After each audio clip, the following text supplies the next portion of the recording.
തിരുവനന്തപുരം കഠിനകുളത്ത് വീട്ടമ്മയെ കൊലപ്പെടുത്തിയ ഇൻസ്റ്റഗ്രാം സുഹൃത്തിനെ തിരിച്ചറിഞ്ഞു. പ്രതി എറണാകുളം ചെല്ലാനം സ്വദേശി ജോൺസൺ ഔസേബ്. കൊല കുടുംബത്തെ ഉപേക്ഷിക്കണമെന്ന ആവശ്യം നിരസിച്ചതിനെ തുടർന്ന് കൊലയ്ക്കായി പെരുമാതുറ ലോഡ്ജിൽ താമസിച്ചു.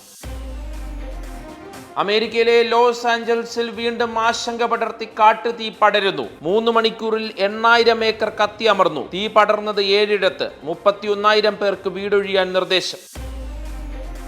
കുടിയേറ്റ വിരുദ്ധ നടപടികൾ കൂടുതൽ ശക്തമാക്കി പ്രസിഡന്റ് ട്രംപ്. മെക്സിക്കോ അതിർത്തിയിലേക്ക് 1500 സൈനികരെ അയക്കുമെന്ന് വൈറ്റ് ഹൗസ്. ട്രംപ് ഭരണകൂടത്തിന്റെ നടപടി അതിർത്തിയിൽ അടിയന്തരാവസ്ഥ പ്രഖ്യാപിച്ചതിന് പിന്നാലെ. മദ്യകമ്പനി വിവാദത്തിൽ CPI അനുനയിപ്പിക്കാൻ മന്ത്രി MB രാജേഷ്. എക്സൈസ് മന്ത്രി CPI സംസ്ഥാന സെക്രട്ടറി ബിനോയ് വിശ്വത്തെ കണ്ടു. കൂടിക്കാഴ്ച 2 ദിവസം മുമ്പ് MN സ്മാരകത്തിൽ വെച്ച്. പദ്ധതി കാരണം ജലദൗർലഭ്യം ഉണ്ടാകില്ല എന്ന് മന്ത്രി വിശദീകരിച്ചു. മഹാരാഷ്ട്രയിലെ ജൽഗാവ് ട്രെയിൻ ദുരന്തത്തിൽ മരണം 13ആയി. പരിക്കേറ്റവരുടെ നില ഗുരുതരം. ദാരുണാപകടം. ട്രെയിനിൽ തീ പടർന്നെന്ന അഭ്യൂഹത്തെ തുടർന്ന് യാത്രക്കാർ പുറത്തേക്ക് ചാടിയപ്പോൾ മറ്റൊരു ട്രെയിൻ ഇടിച്ച്. എന്താണ് സംഭവിച്ചതെന്ന് അന്വേഷിക്കാൻ റെയിൽവേ.